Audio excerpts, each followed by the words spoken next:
यहाँ से स्टार्ट करेंगे। पीडब्ल्यू का यहाँ पर बीपीएससी का यहाँ पर जो फुल लेंथ पेपर है उसका हम लोग देखेंगे टेस्ट नंबर यहाँ पर 1। ठीक है, अभी हम लोगों ने फुल लेंथ टेस्ट यहाँ पर पहला देख चुका हूँ, किसका, वो देखा था बीसीडब्ल्यू का, बीपीएससी कॉन्सेप्ट वाला, उनके यहाँ पर हम लोग देख चुके थे फुल लेंथ टेस्ट। अब लोग यहाँ पर देखेंगे पीडब्ल्यू फिजिक्स वाला यहाँ पर जो यहाँ पर टेस्ट सीरीज होगा, इसमें से फुल लेंथ टेस्ट पेपर यहाँ पर पहला है। ठीक है, और यहाँ से हम लोग 150 क्वेश्चन कवर करेंगे पार्ट 1 और पार्ट 2 में, राइट। और सुबह हम लोग यहाँ पर कर चुके हैं। दृष्टि है इसका यहाँ पर टेस्ट नंबर 8 कवर किया, जिसमें बिहार स्पेशल है, काफ़ी इंपॉर्टेंट क्वेश्चन वो भी हम लोगों ने कवर किया, तो उसको देख सकते हो। ठीक है, आते हैं, स्टार्ट करते हैं क्वेश्चन 1, और यहाँ पर फुल लेंथ पेपर पहला होगा पीडब्ल्यू का। ठीक है, पीडब्ल्यू का यहाँ पर दिशा जो है मतलब प्लेटफॉर्म, उनको लेकर के यहाँ पर चलाया गया क्वेश्चन, ये है ना, दिशा एक तरीके से नाम रखा गया टेस्ट सीरीज का। आते हैं, स्टार्ट करते हैं क्वेश्चन नंबर 1 यहाँ से। क्वेश्चन नंबर 1 है, ऋग्वेद के कुछ महत्वपूर्ण मंडल और उनमें संकलित सूचनाओं पर विचार करने। मंडल और इसके सूचना कौन कौन से हैं। ठीक है, तो सूचना तो यहाँ पर नहीं दे रखा है इसमें, पहला इसमें क्या होगा, चलो देखते हैं। इसमें बोला तीसरा मंडल गायत्री मंत्र होता है। इसमें पहली बात क्या, पहली बात बोला तीसरा मंडल में गायत्री मंत्र है। पहली बात क्या होगी, पहली बात यहाँ से स्टेटमेंट इसका करेक्ट है। ठीक है, पहली बात यहाँ से क्या हो जाएगी, करेक्ट हो जाएगी। दूसरी बात यहाँ से बोल रहा है सप्तम मंडल में सोम देवता को समर्पित किया गया है ना, ये बात क्या होगी, ये बात यहाँ से गलत है।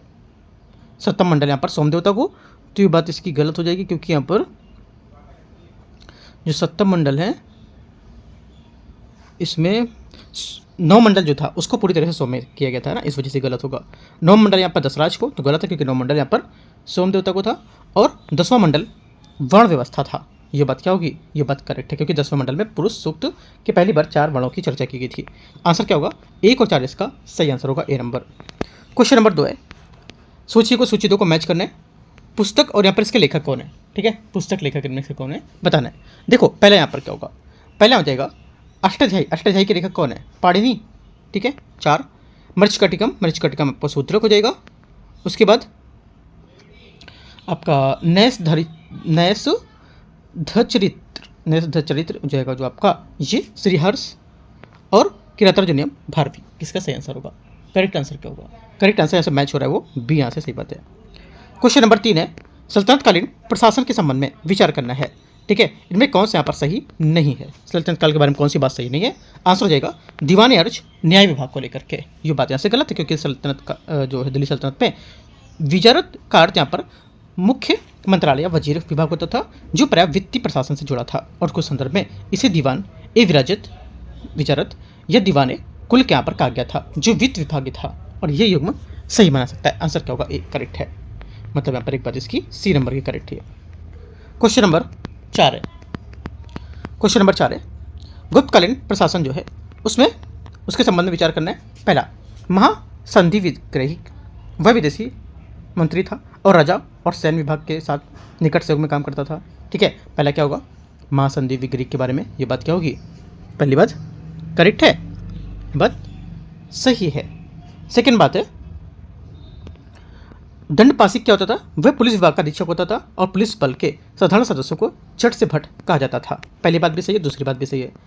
सर्वाध्यक्ष क्या होता था, ये केंद्रीय प्रशासन का महानिरीक्षक, इसका कर्तव्य विशेष दूतों के माध्यम से प्रांतों में जिलों तक केंद्रीय प्रशासन के आदेशों को पहुंचाना, तीसरी बात भी करेक्ट है। चौथा, महासेनापति क्या था, वे सैन्य विभाग के प्रमुख थे, और गुप्त साम्राज्य में राजा के अधीन कई महासेनापति होते थे, चौथी बात भी करेक्ट है।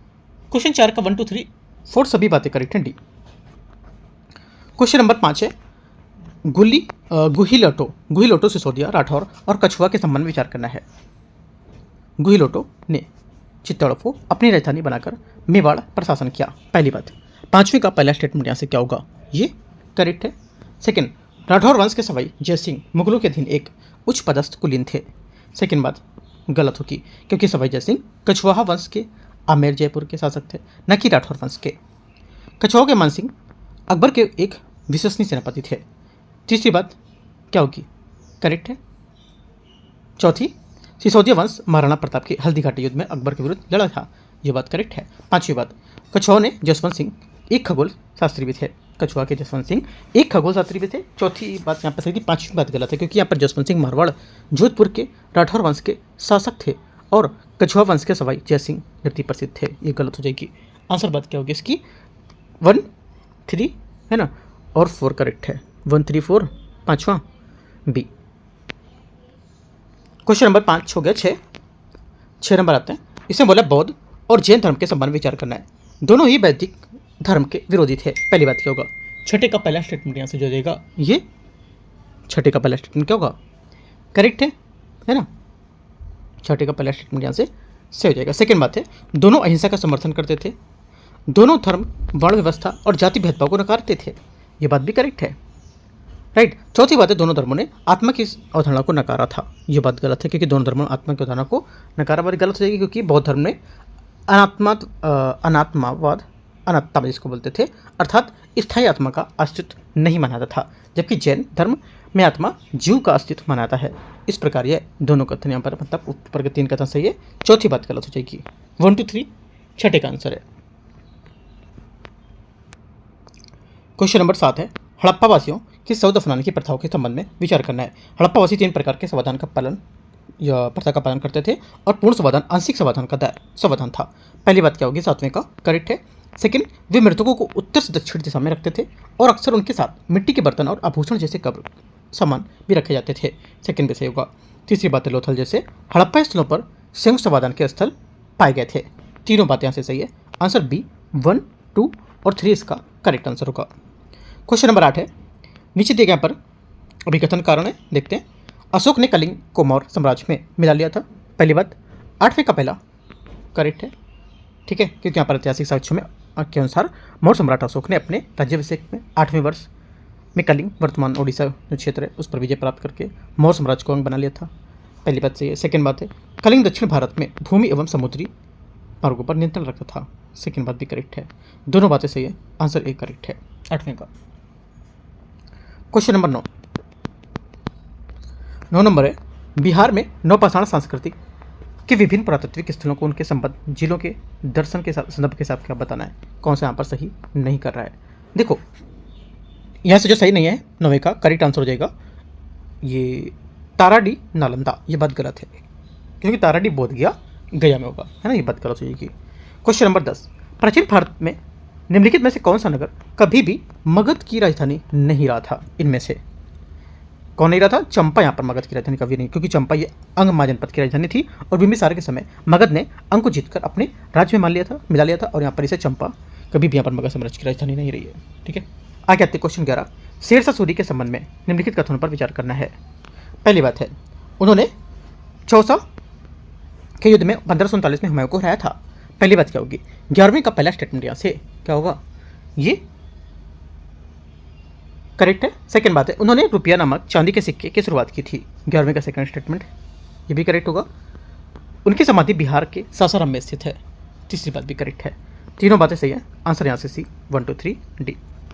क्वेश्चन नंबर 12, विजयनगर साम्राज्य के शासनकाल में विदेशी यात्रियों को उनके शासनकाल के जो आए यहाँ पर युग में कौन सी बात इसकी सही बताता है। निकोली डी कोंटी देवराय द्वितीय 12वें का पहला स्टेटमेंट यहाँ से क्या होगा, ये निकोली डी कोंटी देवराय प्रथम के विजयनगर का दौरा किया था, द्वितीय के समय नहीं, है ना, ये गलत हो जाएगा। सेकंड बात है, अब्दुल रज्जाक कृष्ण देवराय, अब्दुल रज्जाक ने देवराय द्वितीय के शासनकाल पे यात्रा की थी, कृष्ण देवराय के समय नहीं की थी, गलत। डोमिंगो पैस जो है ये अच्युत देवराय, है ना, क्योंकि डोमिंगो पैस और बाराबोडोस जो थे, बाराबोसा, ये कृष्ण देवराय के समय दौरा किया था, ना कि अच्युत देवराय के में, गलत होगा।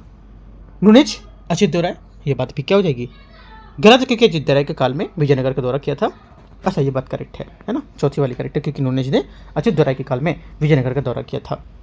डी स्टेटमेंट सिर्फ करेक्ट है, इसका आंसर 12वें का डी। क्वेश्चन 13 है, मराठा साम्राज्य में केंद्रीय प्रशासन अष्टप्रधान के संबंध में विचार करना है।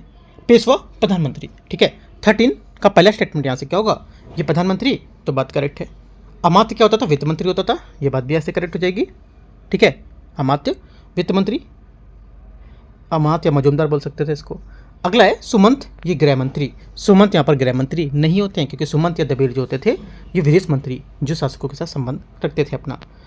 चौथी बात है, सेनापति ये धर्माध्यक्ष होते थे, गलत है, क्योंकि सेनापति जो थे ये क्या होते थे, सेनापति ये आपके जो है धर्माध्यक्ष बोले, तो ये बात गलत हो जाएगी, क्योंकि सेनाध्यक्ष या सेनापति जो है ये सेनापति आपका हो जाएगा यहाँ से आपका करेक्ट। सेनापति में यहाँ पे लेकिन सेनापति में धर्माध्यक्ष इसमें नहीं होंगे, है ना, सेनापति में धर्माध्यक्ष नहीं थे, याद रखना है। फिर भी कौन होंगे सेनापति में आपके, देख लेता हूँ मैं थोड़ा सा। सेनापति आपका जो था ये कमांडर इन चीफ, जो सेन रक्षा के प्रभारी होते थे, है ना, धर्माध्यक्ष नहीं है। 1 2 करेक्ट है। क्वेश्चन 14 कीर्तिकला और कीर्ति पताका जैसी जो रचना है उसके रचयिता कौन थे? कीर्तिकला और कीर्ति पताका जैसी जो रचना है उसके यहाँ पर जो राइटर या रचयिता उसके कौन थे? आंसर क्या होगा 14 का? करेक्ट आंसर 14 का हो जाएगा ये सी, मतलब गुलाम हुसैन सलीम इसका सही आंसर होगा। गुलाम हुसैन सलीम यहाँ पे इसका सही आंसर हो जाएगा डी नंबर। ठीक है, क्वेश्चन नंबर 14 का, क्योंकि विद्यापति ने कीर्तिलता राजा कीर्ति की सिंह पर कीर्ति पताका वर्ण रत्नाकार आदि की रचना की थी और माँ कवि विद्यापति बिहार के मिथिला क्षेत्र निवासी थे और उन्हें मिथिल, कोकिल और अभिनव जयदेव के नाम से जानते थे। 14 का सी, सॉरी 14 का सी होगा ना, डी नहीं होगा, 14 का विद्यापति होगा सी। ठीक है, बोल सही ना, लेकिन यहाँ पे स्टेटमेंट में गलत लगा दिया था सी। आगे आते हैं क्वेश्चन 15। तिरहुत क्षेत्र में पंजी प्रबंध की शुरुआत किस कर्नाटक शासक से की थी? आंसर जाएगा 15 का करेक्ट आंसर 15 का ये बी नरसिम्ह देव इसका सही आंसर होगा, क्योंकि तिरहुत जो मिथिला क्षेत्र के पंजी प्रबंध की शुरुआत कर्नाटक वंश के अंतिम शासक हरि सिंह देव ने की थी। ठीक है, और शुरुआत का समय 14वीं शताब्दी में, शुरुआत में लगभग 1326 से 1327 ईस्वी में। उद्देश्य क्या था? मैथिल ब्राह्मणों और कर्ण कायस्थों के बीच विवाह में या बहुत करीबी रिश्तेदारों के बीच विवाह रोकने के लिए विवाह की वंशावली को व्यवस्थित करना था। क्वेश्चन नंबर 16 लोटा विद्रोह के संबंध विचार करना है। ये विद्रोह मुजफ्फरपुर जेल कैदियों ने किया था। पहला क्या होगा? 16 का पहला स्टेटमेंट यहाँ से करेक्ट है। विवाद का मुद्दा पीतल के लोटे और को मिट्टी के लोटे से बदलने का था। सेकेंड बात यहाँ से क्या होगी? ये भी करेक्ट है ना। तीसरा, विद्रोह के बाद अंग्रेजी सरकार ने कैदियों को सजा दे दी थी। तीसरी बात यहाँ से गलत है। ठीक है, इस पर सजा नहीं दी थी, है ना। और ये विद्रोह 1770 का अकाल का दौरान हुआ था। 1770 के दौरान अकाल का जो था उस टाइम पे हुआ था, तो ये बात गलत होगी क्योंकि ये 1857 से ठीक पहले। ठीक है, और लोटा विद्रोह 1856 के बिहार के मुजफ्फरपुर जेल में बंद कैदियों द्वारा किया गया प्रमुख विद्रोह था, तो गलत हो जाएगा। आंसर क्या होगा? 1 2 सिर्फ करेक्ट है, 16 का आंसर है। क्वेश्चन 17 भारत में फ्रांसीसी ईस्ट इंडिया कंपनी की गतिविधियों के संबंध में निम्नलिखित पर विचार करना है। फ्रांसीसी ईस्ट इंडिया कंपनी के बारे में पहली बात है, पहले बोला इसमें कि कंपनी डेस इंडिया की स्थापना लुई 14 है ना 14 ने 1664 में की थी और उसे हिंद और प्रशांत महासागरों की फ्रांसीसी व्यापार पर 50 साल का एकाधिकार कर दिया था। पहली बात क्या होगी? देखो 17 का जो पहला स्टेटमेंट यहाँ से ये करेक्ट है। सेकंड, कंपनी ने 1664 में 74 में भारत में फ्रांसीसी शक्ति के केंद्र के रूप में पांडिचेरी की स्थापना की थी। सेकेंड बात करेक्ट है। तीसरा, 1697 में रिस्कविक की संधि ने फ्रांसीसियों को डचों के बीच किसी भी हस्तक्षेप के बिना भारत के अपने स्थानों को बनाए रखने की अनुमति दी थी। तीसरी बात क्या होगी? ये भी करेक्ट है। चौथा, फ्रांसीसी ईस्ट इंडिया कंपनी ने अपने शुरुआती वर्षों के दौरान मेडागास्कर में सफलतापूर्वक स्थायी उपनिवेश स्थापित किए थे। ये बात गलत है क्योंकि फ्रांसीसी ईस्ट इंडिया कंपनी ने मेडागास्कर में उपनिवेश स्थापित करने का प्रयास किया, जैसे फोर्ट डॉफिन, लेकिन वे असफल रहे थे और कोई स्थायी सफल उपनिवेश स्थापित नहीं हो सका था। 1 2 3 करेक्ट है, 3 बातें। क्वेश्चन 18 निम्नलिखित पर विचार करना है। संस्था की स्थापना और उसके सही वर्ष के हिसाब से। ठीक है, Patna college 18 number. Patna college क्या होगा? पहला स्टेटमेंट यहाँ से जाएगा ये 1940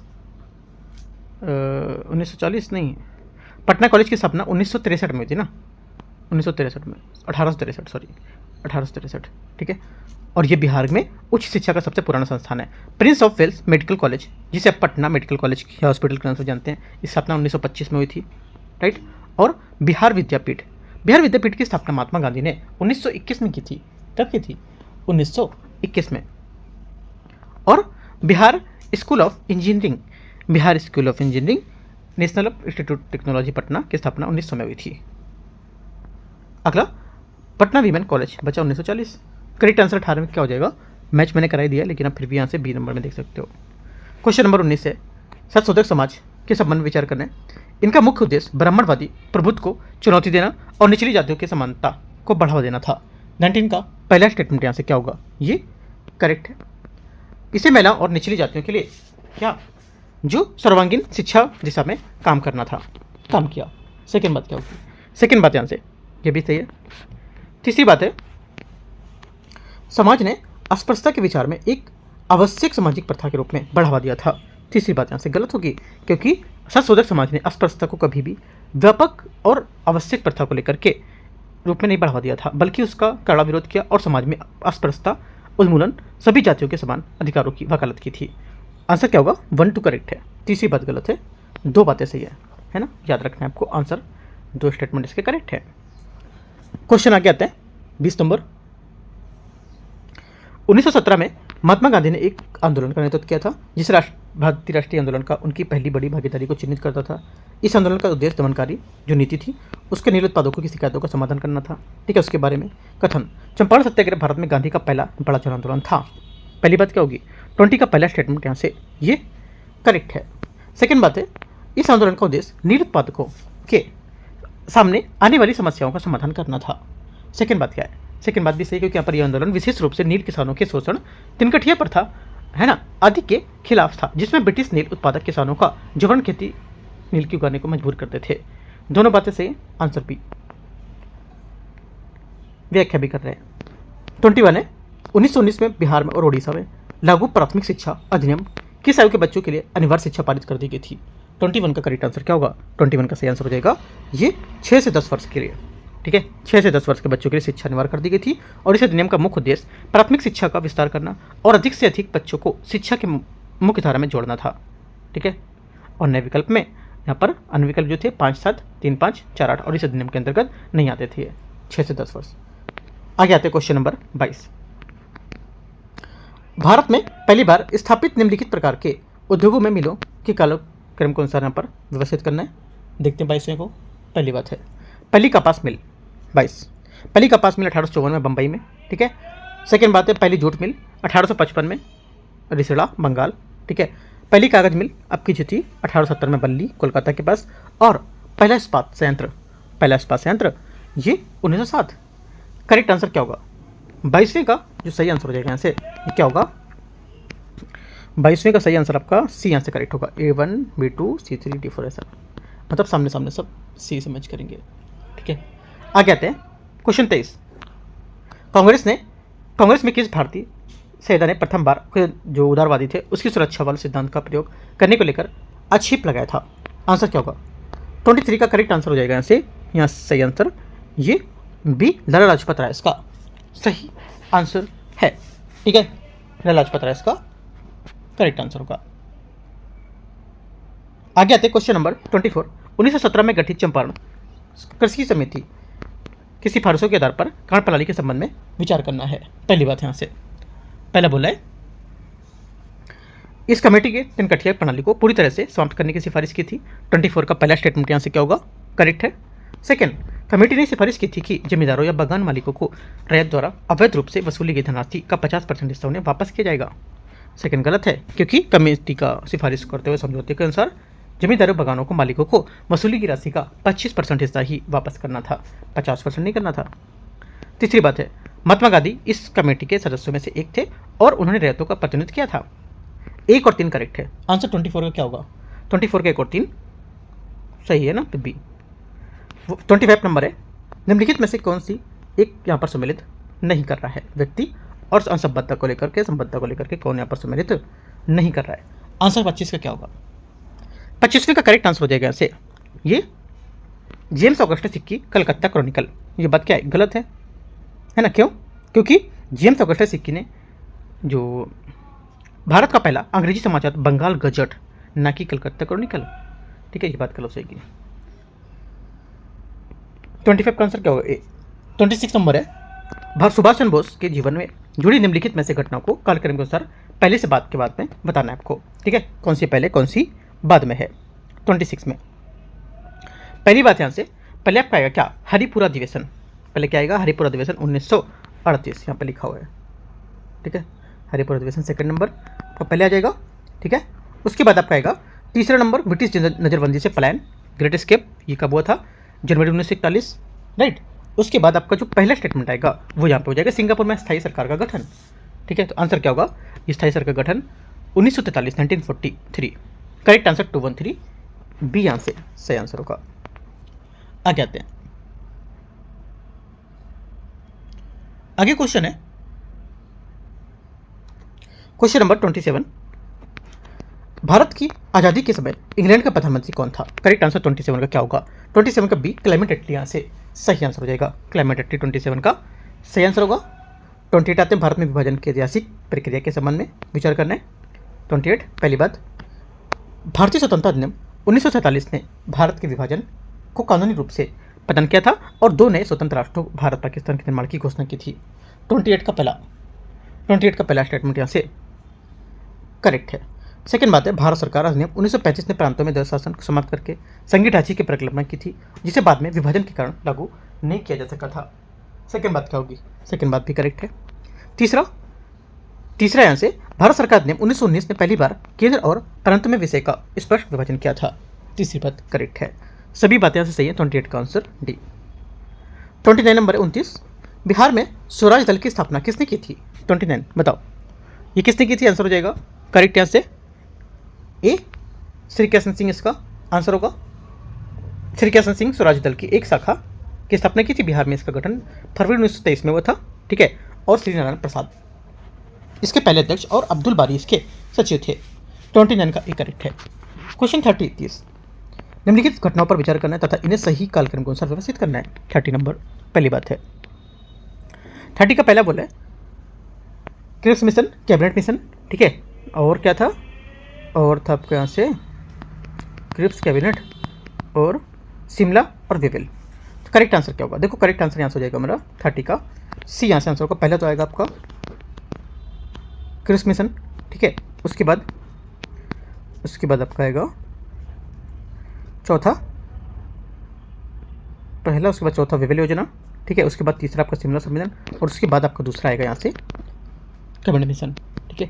करेक्ट आंसर 30 का आंसर क्या होगा? सी करेक्ट है। सन आप यहाँ पे अपना नोट कर लोगे। 31 नंबर है 31, नीचे दिए गए यहाँ पर गवर्नर जनरल और इसके यहाँ पर सूची तो इनके वाइसराय कौन से, ठीक है। पहली बात है, पहला बोला है लॉर्ड डलहौजी। 31 लॉर्ड डलहौजी जो है जबगत का सिद्धांत। चौथी बात, लॉर्ड कर्जन बंगाल का विभाजन। तीसरी बात है, लॉर्ड विलियम बेंटिंग ये आपका सती प्रथा का निषेध किया था। 2 और लॉर्ड कॉर्नवालिस ने बंगाल का स्थायी बंदोबस्त किया था। 31 का सही आंसर क्या होगा? बी करेक्ट है। क्वेश्चन नंबर 32 निम्नलिखित में से किसने जलियांवाला बाग हत्याकांड से दुखी होकर वाइसराय की कार्यकारिणी परिषद में त्यागपत्र दे दिया था? आंसर क्या होगा? 32 का 32वें का करेक्ट आंसर यहाँ से ए चेट्टूर शंकरन नायर इसका सही आंसर होगा 32 का, क्योंकि सर चेट्टूर शंकर नायर ने 1919 में जलियांवाला बाग हत्याकांड विरोध में वाइसराय की कार्यकारिणी में परिषद से त्यागपत्र दे दिया था। A correct answer. आगे 33 हॉर्मुज जल डमरमथ किन 2 प्रमुख जलनिका को जोड़ता है? हॉर्मुज यूपीएससी ने इस बार क्वेश्चन पूछा था, तो किसको जोड़ता है? आंसर हो जाएगा 33 का करेक्ट आंसर यहाँ से सी, मतलब फारसी खाड़ी और ओमान की खाड़ी यहाँ से इसका सही आंसर होगा, ठीक है। इसको जोड़ता है जो आगे चलकर अरब सागर में क्या होता है? मिलती है, राइट। आगे आते हैं क्वेश्चन 34 है हैली गुप्पी ज्वालामुखी जिसे हाल ही में एक यहाँ पर दुर्लभ में विस्फोट हुआ था और भौगोलिक रूप से किस क्षेत्र में स्थित है? आंसर जाएगा 34 का क्या? 34 का आंसर क्या होगा? सोचो, न्यूज़ में था, है ना। क्या आंसर होगा? करेक्ट आंसर यहाँ से उत्तर पूर्वी इथियोपिया लाल सागर तट के पास, है ना। ये आंसर क्या होगा? आंसर होगा ये बादल अफ्रीका के पश्चिमी ओर बढ़ा था और भारत के ऊपर से गुजरा, ठीक है। गुजरात राजस्थान के रास्ते प्रवेश करते हुए चीन की ओर बढ़ा था, ठीक है। और हैली गुप्पी ज्वालामुखी उत्तर पूर्वी इथियोपिया के लाल सागर तट पर स्थित है और इसमें एक दुर्लभ विस्फोट हुआ था जो 12,000 वर्षों में पहला, जिसे लावा हो जाए गैस और महीन धुएं बादल में छोड़े गए थे, ठीक है। याद रखना है। आंसर क्या होगा? 34 का एक करेक्ट है। क्वेश्चन 35 है निम्नलिखित में से कौन सा देश मृत सागर डेड सी के साथ सीमा साझा नहीं करता है? आंसर क्या होगा? 35 का करेक्ट आंसर यहाँ से डी लेबनान इसका सही आंसर होगा, ठीक है। ये क्या होता है? ये दक्षिण पश्चिम एशिया में एक खारे पानी की झील है और ये पूर्व में जॉर्डन और पश्चिम में इजराइल और वेस्ट बैंक फिलिस्तीन से घिरी हुई है और ये भूमध्य सागर के पूर्व में और गैलिल सागर सी ऑफ गैलिल में दक्षिण में स्थित है। हालांकि लेबनान लिवेंट क्षेत्र में स्थित है, लेकिन ये उत्तर की ओर स्थित है और मृत सागर तक पहुंचने के लिए पर्याप्त दक्षिण तक नहीं फैला है। आंसर क्या होगा? डी 35 का सही आंसर होगा। 36 आते हैं निम्नलिखित में से महासागरों को उनके आकार के बड़े और से छोटे के कहाँ पर सही क्रम में लगाना है, क्या होगा 36 में। देखो बड़े छोटे क्रम में लगाएंगे इनको तो आंसर हो जाएगा 36 का करेक्ट आंसर ये होगा आपका प्रशांत है ना, अटलांटिक, हिंद और दक्षिणी आर्कटिक इसका आंसर होगा ए। 36 का ए यहाँ से सही आंसर है। 37 नंबर है 37 डोनबास क्षेत्र जो अपने खनिज संपदा के लिए कारण अक्सर समाचारों में रहता था कहाँ पर स्थित होगा 37 का सही आंसर यहाँ से क्या होगा, ये करेक्ट आंसर बी यहाँ से होगा यूक्रेन, राइट। यूक्रेन यहाँ से इसका सही आंसर होगा। डोनबास क्षेत्र जो होगा ये यूक्रेन। आगे आते क्वेश्चन नंबर 38 हिंद महासागर में जो महासागरीय धाराओं की दिशा वर्ष में 2 बार किसके कारण से बदलती रहती है, आंसर हो जाएगा 38 का करेक्ट आंसर ये बदलती रहती है जो मानसून में मौसमी बदलाव जो होता है उसके कारण। सी 38 का सही आंसर होगा, ठीक है। आगे आते क्वेश्चन 39 39 नंबर क्वेश्चन 39 नंबर निम्नलिखित में से कौन से यहाँ पर चोटियों को उनके संबंधित पर्वत श्रृंखलाओं से मिला मैच करना है, ठीक है। तो देखते हैं 39 में पहली बात यहाँ से एकांकागुआ एंडीज, एकांकागुआ क्या होगा एंडीज पर्वत, राइट। माउंट एल्ब्रस हो जाएगा काकेसस यूरोप, यूरोप में, और माउंट एवरेस्ट आपको हो जाएगा हिमालय एशिया नेपाल, और माउंट मैकिनले अलास्का रेंज, ठीक है, अलास्का रेंज उत्तरी अमेरिका यूएसए। आगे आते हैं आंसर क्या होगा 39 का आंसर यहाँ से ए करेक्ट आंसर है। क्वेश्चन नंबर 40 निम्नलिखित शहर उनके युग्मों के हिसाब से यहाँ पर विचार करना है। पहला बोला तुलूज फ्रांस, ये विमान निर्माण को लेकर के मैन्युफैक्चरिंग यहाँ पर एयरक्राफ्ट में। पहली बात क्या होगी 40 का पहला स्टेटमेंट यहाँ से क्या होगा करेक्ट है। सेकंड चियाम्बिस्क ये रूस में है और सूती वस्त्र के लेकर के है, ये बात गलत है क्योंकि यहाँ पर चियाम्बिस्क जो है रूस, सूती गलत होगा क्योंकि यूराल पर्वत में स्थित चियाम्बिस्क एक प्रमुख धातु कर्म या मेटलर्जी जो होती है उसकी भारी मशीनों का केंद्र होगा, ठीक है, तो ये गलत हो जाएगा। तीसरा है साओ पाउलो, ये काफ़ी न्यूज़ में था साओ पाउलो, ये ब्राज़ील कॉफ़ी प्रसंस्करण और वस्त्र को लेकर के। आंसर 1 और 3 करेक्ट है। 40 का आंसर क्या होगा 40वें का आंसर 1 और 3 बी नंबर। 41 निम्नलिखित में से कौन सी पर्वत श्रृंखला महानदी बेसिन की सीमा नहीं बनाती है, महानदी बेसिन की सीमा नहीं बनाती है। 41 का करेक्ट आंसर हो जाएगा यहाँ से ये देखो जो सतपुड़ा रेंज है ये नहीं बनाएगी, बाकी सब इसका सही होंगे। आंसर क्या होगा बी यहाँ से इसका करेक्ट आंसर होगा चौथा, है ना, क्योंकि महानदी बेसिन में उत्तर मध्य भारत की पहाड़ियों और दक्षिण के पूर्व में पश्चिमी घाट और पश्चिम जो मैकाल श्रेणी से घिरा हुआ है और इसकी अधिकतम लंबाई 587 किलोमीटर और चौड़ाई 400 किलोमीटर है।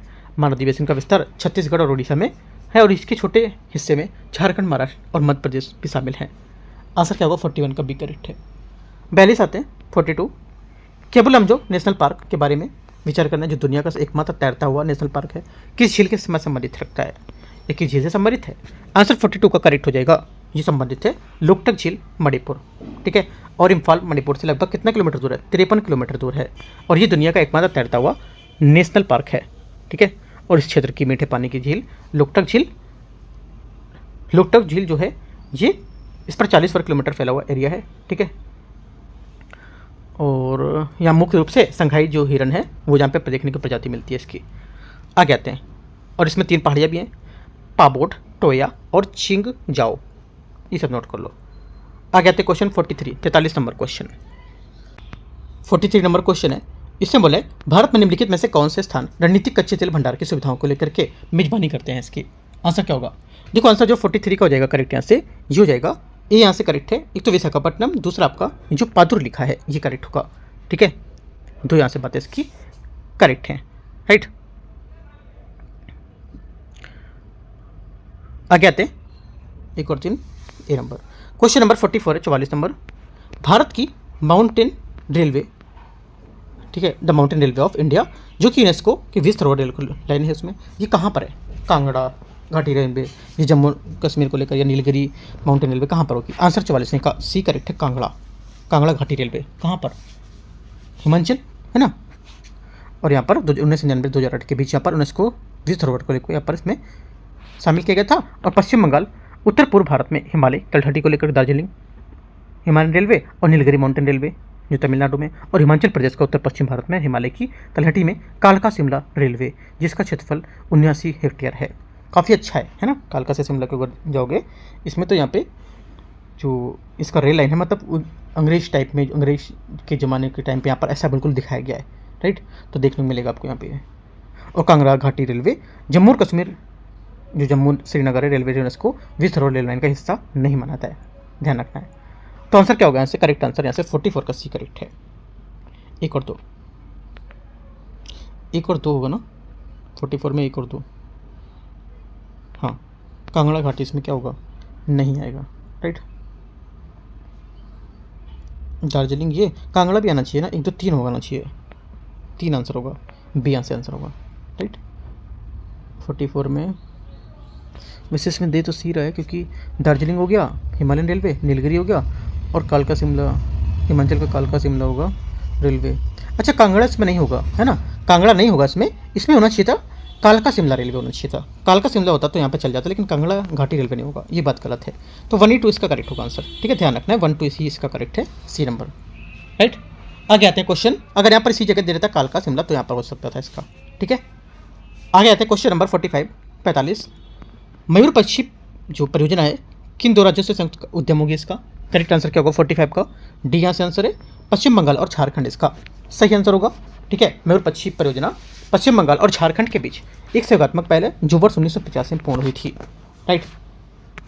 46 नंबर है, निम्नलिखित में से कौन से तत्व दुर्लभ मृदा पृथ्वी तत्व हैं? यूपीएससी ने क्वेश्चन ये भी पूछा था, है ना, क्वेश्चन घुमाया था लेकिन टॉपिक ही था। तो आंसर क्या होगा 46 का करेक्ट आंसर यहाँ से? ये एक तो देखो दुर्लभ मृदा तत्व जो हमारे हो जाएंगे यहाँ से क्या हो जाएगा करेक्ट आंसर? एक तो जाएगा पहला, दूसरा और तीसरा, तीनों यहाँ पर हैं, ल्यूटेशियम, स्कैंडियम और इट्रियम इसका सही आंसर होगा, ठीक है। 1 2 3 46 का आंसर क्या होगा? एक ए करेक्ट है ना। क्वेश्चन 47 है, राष्ट्रीय जलमार्ग NW1 नेशनल वाटरवेज फर्स्ट, ठीक है, राष्ट्रीय जलमार्ग मतलब नेशनल वाटरवेज फर्स्ट जो है ये जोड़ता है किसको? 47 का करेक्ट आंसर हो जाएगा, ये जोड़ता है प्रयागराज से हल्दिया, ठीक है, प्रयागराज से हल्दिया जोड़ेगा। और ये भारत का सबसे लंबा जलमार्ग है जिसकी लंबाई 1620 किलोमीटर है, ठीक है। आगे आते क्वेश्चन 48, भारतीय द्वीप समूह के बारे में निम्नलिखित पर विचार करना है। अंडमान निकोबार द्वीप समूह पानी के नीचे स्थित पर्वतों का एक ऊंचा हिस्सा होगा। 48 का पहला स्टेटमेंट 48 का यहाँ से क्या होगा? करेक्ट है। सेकेंड बात है, लक्षद्वीप समूह पूरी तरह से प्रवाल से बना हुआ है। सेकेंड बात क्या होगी? सेकेंड बात यहाँ से 48 का ये भी करेक्ट है। तीसरी बात है, 10 डिग्री चैनल, जो 10 डिग्री की जलधारा अंडमान निकोबार द्वीप समूह से निकोबार द्वीप समूह को अलग करती है। तीसरी बात भी करेक्ट है, तीनों बातें सही हैं। 48 का answer 1 2 3 D. Question number 49, Bihar में स्थित ताल भूमि के संबंध में विचार करना है। ये एक निचला इलाका है, ठीक है, जो मानसून के दौरान क्या होता है? जलमग्न रहता है। 49 का पहला स्टेटमेंट यहाँ से क्या होगा? ये करेक्ट है। सेकंड, ये गंगा दक्षिणी तट पर किनारे पटना के लखीसराय तक फैला हुआ है। सेकंड बात करेक्ट है। जल भराव के कारण इसका उपयोग मुख्य रूप से खरीफ की फसलों के उत्पादन के लिए किया जाता है। तीसरी बात क्या होगी? तीसरी बात गलत है, क्योंकि ये जमीन मुख्य रूप से मानसून के दौरान पानी में डूब जाती हैं, इसलिए खरीफ की फसलें, धान जैसी मानसूनी फसलें नहीं उगाई जा सकती हैं इसमें। और इसके विपरीत ताल क्षेत्र में अपनी रबी की शीतकालीन फसल के उत्पादन के लिए प्रसिद्ध होगी, ठीक है। 1 2 सिर्फ करेक्ट है, आंसर क्या होगा? 1 और 2 तो गलत पूछा है ना, तो तीसरा सी। क्वेश्चन नंबर 50 निम्नलिखित में से कौन सी पर्वत श्रृंखला जो है ये कौन सी पर्वत श्रृंखला गंगा और सोन नदियों के बीच जल विभाजक का काम करती है? 50 का करेक्ट आंसर हो जाएगा इससे कैमूर पर्वत श्रृंखला इसका सही आंसर होगा। ये विंध्य पर्वतमाला का पूर्वी भाग है और जो मध्य प्रदेश और उत्तर प्रदेश के बिहार से होकर गुजरती है। ये मध्य भारत में गंगा और सोन नदियों के बीच एक प्राकृतिक जल विभाजक के रूप में काम करेगी। सेकेंड बात है, मतलब अगला क्वेश्चन है 51 नंबर क्वेश्चन, झरना, और यहाँ पर इसका बोला है कि जिला कहाँ से यहाँ पर सुमेल कर रहा है इसका, ठीक है, देखते हैं। पहली बात है 51 में ये बोला है इसका काकोलत, है ना, काकोलत जो जाएगा कहाँ पर? नवादा, ठीक है, काकोलत नवादा, इसे बिहार का न्यागरा भी कहा जाता है। तेलहर, ठीक है, तेलहर क्या होगा? ये आपका कैमूर में और रोहतास पठार का दुर्गावती नदी के पास स्थित है। आगे धुआंकुंड आपका रोहतास, राइट, धुआंकुंड रोहतास हो जाएगा। काव नदी पर सासाराम के पास स्थित, इसका उपयोग अक्सर जल विद्युत उत्पादन के लिए करते हैं। जीआर कुंड जो है आपका ये भोजपुर, है ना। ये करेक्ट आंसर 51 का क्या होगा? 51 का सही answer C. Question number 52 52 number है। भारत की वन स्थिति रिपोर्ट 2023 और बिहार में नवीनतम आंकड़ों के आधार पर निम्नलिखित पर विचार करना है। 52 में विचार करते हैं, देखते हैं। पहली बात है, पहला है क्षेत्रफल के हिसाब से बिहार में सबसे अधिक वन क्षेत्र कैमूर जिले में है। पहली बात क्या होगी? पहली बात करेक्ट है, ठीक है, सही है। दूसरा, जमुई जिले में कुल भौगोलिक क्षेत्र का सापेक्ष वन आवरण सबसे प्रतिशत अधिक है यहाँ पर, ठीक है। सेकेंड बात क्या होगी? सेकेंड बात यहाँ से गलत है इसकी। क्यों? क्योंकि यहाँ पर जमुई जिले में इसका गलत, क्योंकि यहाँ पर जबकि जमुई में वनों का प्रतिशत जो है अधिक मतलब 21.34 है। कैमूर वास्तव में प्रतिशत के मामले में शीर्ष स्थान पर है, ठीक है, जिसका भौगोलिक क्षेत्र 31.56 है ना, इसके अंतर्गत आएगा, तो ये बात गलत हो जाएगी। तीसरी बात है, बिहार का कुल वन वृक्ष आवरण इसके कुल क्षेत्र का लगभग 10.32, ये बात करेक्ट है। 1 और 3 बी। 53 53 नंबर, भारतीय संविधान के निम्नलिखित में से कौन सा अनुच्छेद राष्ट्रपति को सर्वोच्च न्यायालय से परामर्श करने का अधिकार प्रदान करता है? आंसर 53 का क्या होगा? ये करता है सी 143 आर्टिकल, इसका सही आंसर होगा, ठीक है। आर्टिकल 143 करेक्ट आंसर है। आगे आते हैं, आगे क्वेश्चन है क्वेश्चन नंबर 54, निम्नलिखित में से किसी राज्य की नई राजधानी को आधिकारिक रूप से कानूनी मान्यता प्रदान करने का अधिकार दिया गया है? 54 का आंसर क्या होगा? 54 का करेक्ट आंसर यहां से हो जाएगा आपका बी नंबर, संसद इसका सही आंसर है। भारत के संविधान के तहत राज्यों के पुनर्गठन का अधिकार, जैसे कि नए राज्यों का निर्माण करना, सीमाओं को बदलना, उनका नाम बदलना, संसद के पास होगा। और इसके विस्तार के रूप में यह अधिकार उन कानूनी ढांचे को शामिल करता है जिसके अंतर्गत किसी राज्य की राजधानी स्थापित की जाएगी। हालांकि एक राज्य सरकार आमतौर पर अपनी राजधानी का चयन करती है और अपने आंतरिक प्रशासन की देखरेख करती है। 54 का बी करेक्ट होगा। 55 55 नंबर है, भारत के राष्ट्रपति का चुनाव एक निर्वाचक मंडल द्वारा किया जाता है जिसमें शामिल सदस्य होते कौन? आंसर 55 हो जाएगा। ये शामिल होते हैं, एक तो संसद के दोनों सदनों के निर्वाचित सदस्य, ठीक है, पहली बात सही है, और राज्यों की विधानसभाओं के निर्वाचित सदस्य, दिल्ली विधानसभा के निर्वाचित सदस्य, लेकिन राज्यसभा के मनोनीत सदस्य इसमें शामिल नहीं होते हैं। 55 का डी करेक्ट होगा, ठीक है।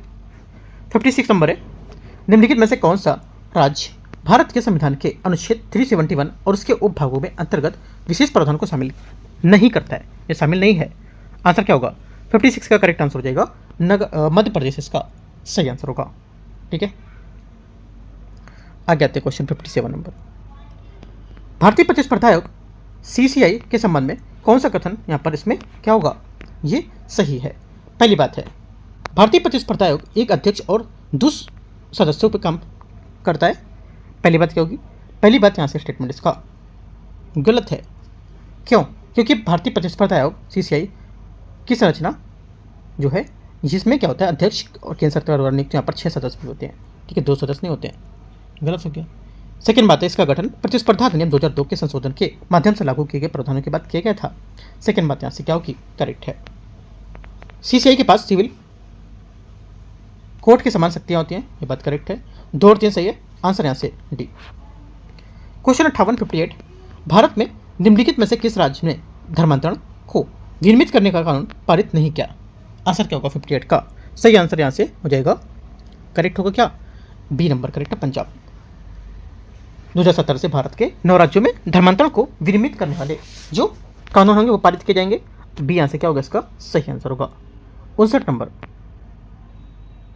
59 कथन 1 कथन 2, संविधान का अनुच्छेद 21A है ना, 21A 6 से 14 वर्ष की आयु के जो बच्चे हैं उसको मुफ्त और अनिवार्य शिक्षा की गारंटी देता है। पहला क्या होगा?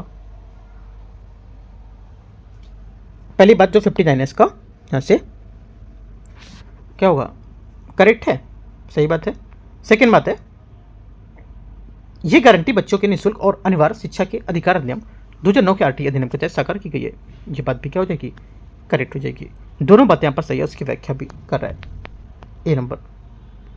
क्वेश्चन 60 नंबर, संविधान का कौन सा परिवर्तन 42वें संविधान संशोधन द्वारा हुए थे? आंसर क्या होगा? 60 का। 60 का करेक्ट आंसर यहाँ से हो जाएगा क्या? 60 का करेक्ट आंसर होगा डी स्टेटमेंट। इनमें से सभी है ना, ये सभी क्या है? 42वें संविधान संशोधन द्वारा हुए थे, जैसे कि अनुच्छेद 105 का संशोधन, ठीक है, और अनुच्छेद 39A का समावेशन हुआ था और 43A का समावेशन भी किया गया था। तीनों बातें यहाँ पे करेक्ट है, तो डी आंसर क्या होगा, आंसर हो जाएगा इसका। 61 नंबर है 61, भारतीय संविधान के अनुच्छेद 19 के संबंध में विचार करने कौन यहाँ पे सही ढंग से मेल नहीं खाता है।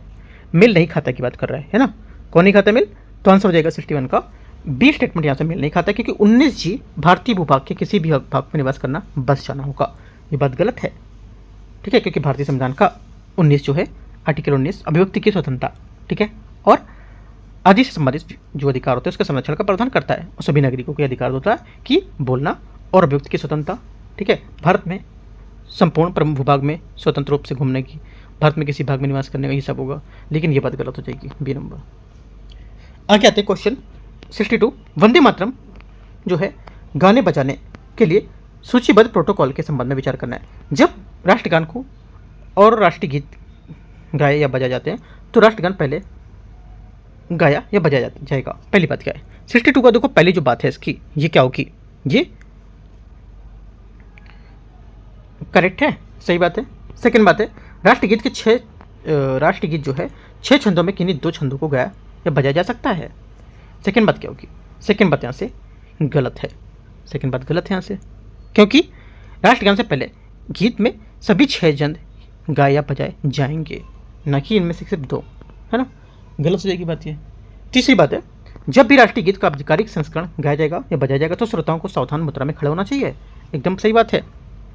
चौथी बात क्या होगी, चौथी बात क्या है, चौथी बात यहाँ से राष्ट्रीय गीत का आधिकारिक संस्करण संस्कृति अवसरों पर समारोह के दौरान गाया बजाया नहीं जाएगा, ये गलत है, ऐसा कुछ यहाँ पर इसमें नहीं बताया गया था, क्योंकि ऐसे अवसरों पर राष्ट्रीय गीत का गायन सामूहिक ज्ञान के साथ वांछनीय होता है ना, तो ये बात गलत हो जाएगी। आंसर 1 और 3 करेक्ट है, सही आंसर क्या होगा, डी।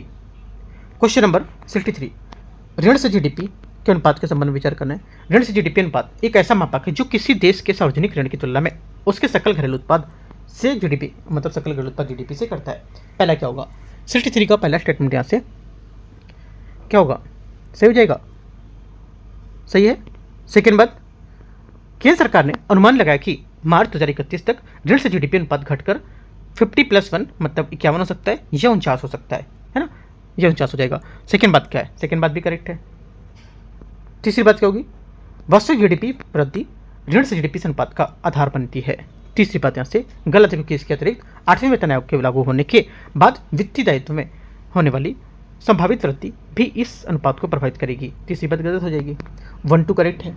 63 का आंसर क्या होगा, 1 और 2 सही है। क्वेश्चन नंबर 64 है 64 नंबर, निम्नलिखित में से किसे विदेशी मुद्रा भंडार माना जाता है। 64 का आंसर क्या होगा, 64 का करेक्ट आंसर ये बनाता है, एक तो विदेशी मुद्रा पर संपत्तियां, सोना, विशेषारण अधिकार, ठीक है, और 5वां IMF के आरक्षित स्थिति। करेक्ट आंसर 1 2 4 5 इसका सही होगा, 64 का डी, राइट। 65 बताएं, निम्नलिखित में से कौन सा भारत में संचालित क्रिप्टो करेंसी एक्सचेंज के लिए एकल बिंदु नियामक होगा। करेक्ट आंसर क्या है, 65 का सही आंसर यहाँ से क्या होगा, ये बी नंबर वित्तीय खुफिया इकाई इसका सही आंसर होगा, क्योंकि भारत की वित्तीय खुफिया इकाई FIUIND PMLA ढांचे के तहत क्रिप्टो करेंसी एक्सचेंजों के लिए प्राथमिक नियामक के रूप में काम करता है। इसमें पंजीकरण KYC मानदंड का प्रवर्तन और संदिग्ध लेनदेन की रिपोर्ट अनिवार्य होती है। भारत में संचालित होने वाले सभी घरेलू विदेशी क्रिप्टो एक्सचेंज के साथ यहाँ पर पंजीकरण कराना अनिवार्य होता है, बी करेक्ट है यहाँ से। आगे आते हैं 65 का बी। 66 नंबर, निम्नलिखित में से किन बैंकों को वैधानिक तरलता अनुपात SLR बनाए रखना अनिवार्य होता है। आंसर क्या होगा, 66 का जो सही आंसर हो जाएगा यहाँ से ये हो जाएगा क्या, करेक्ट आंसर, एक तो प्राथमिक शहरी सहकारी बैंक इसमें UCB, ठीक है, राज्य सहकारी बैंक SCB, जिला केंद्रीय सहकारी बैंक DCB, सभी यहाँ पर करेक्ट है तीनों। आंसर क्या होगा, डी 66 का सही आंसर है। 67 आते हैं, श्रम ब्यूरो द्वारा निम्नलिखित में से किस वायसराय को कृषि के अंतर्गत वर्गीकृत नहीं किया गया है। 67 का जो आंसर हो जाएगा ये हो जाएगा बांस टोकरी बनाना, इनको नहीं किया गया है ना, इनको कृषि के अंतर्गत वर्गीकृत नहीं किया गया है, याद रखना है। आगे आते हैं क्वेश्चन नंबर 68। 68 है, मौद्रिक नीति समिति MPC के बारे में, मॉनेटरी पॉलिसी जो कमेटी है उसके बारे में पर क्या करना विचार करना है, देखते हैं। पहली बात है, पहला बोला है कि यहाँ से पहली एमपीसी की स्थापना 2019 में हुई थी। क्या बात सही है? सोचना है आपको। पहला स्टेटमेंट यहां से 68 को जाएगा, ये क्या होगा? गलत है, राइट। सेकंड, केंद्रीय वित्त मंत्री एमपीसी के अध्यक्ष पदाध्यक्ष होते हैं, ये बात गलत है। एमपीसी मुद्रास्फीति लक्ष्य को प्राप्त करने के लिए यहाँ पर आवश्यक निर्धारित करती है, ये बात करेक्ट है। 68 का क्या होगा? सी, यहाँ से इसका सी करेक्ट आंसर 68 का। आगे आते हैं क्वेश्चन 69 नंबर, 69 नंबर क्वेश्चन है। शेयर बाजार के संबंध में बुल रन शब्द का तात्पर्य क्या है? बुल रन जो शब्द है इसका क्या तात्पर्य होगा? आंसर हो जाएगा 69 का। करेक्ट आंसर ये होगा, निवेशकों में मजबूत विश्वास के कारण शेयर की कीमतों में लगातार वृद्धि होना। ये यहाँ से क्या होगा? 69 का सही आंसर है। ठीक है। 70 नंबर है, निम्नलिखित में से किन क्षेत्रों में मेक इन इंडिया पहल के अंतर्गत फोकस क्षेत्र के रूप में पहचाना गया? किससे?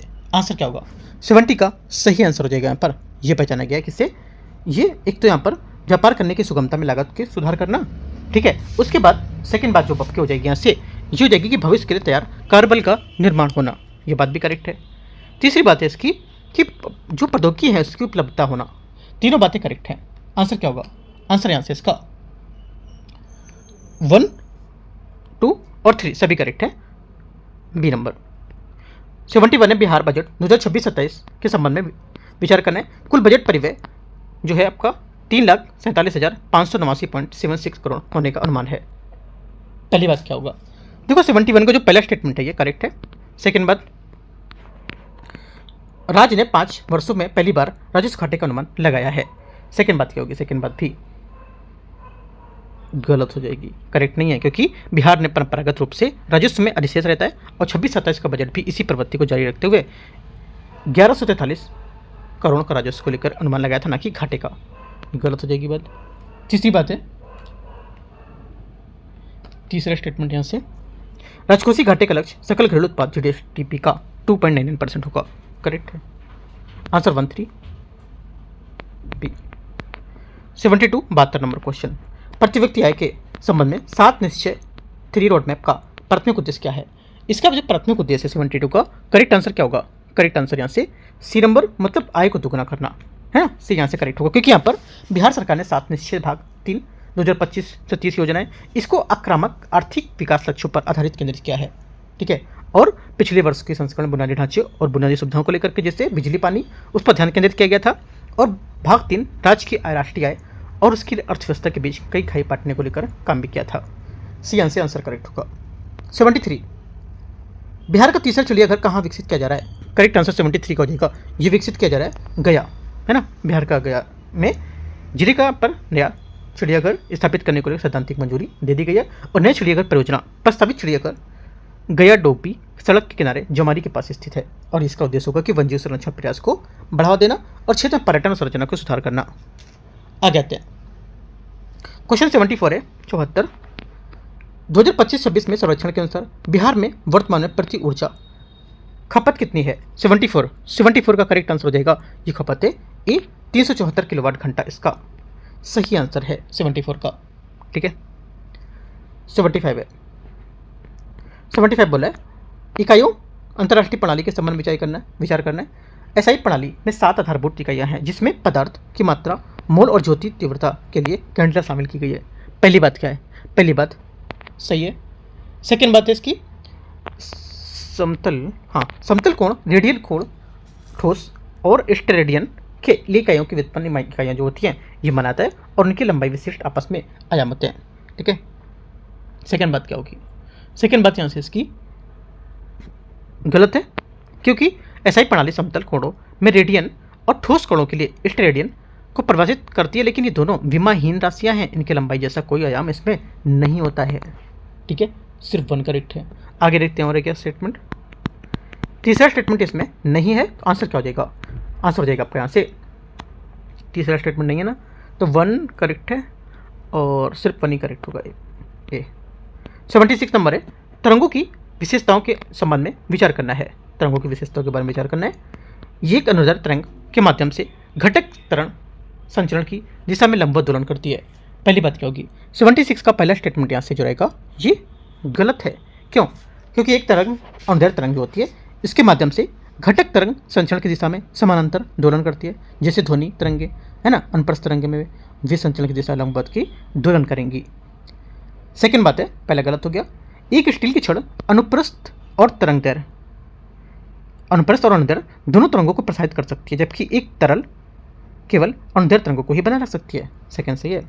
तीसरा, एक यांत्रिक तरंग की गति माध्यम में जड़त्वी और लोचदार गुणों पर निर्भर करती है, ना कि तरंग आवृत्ति पर।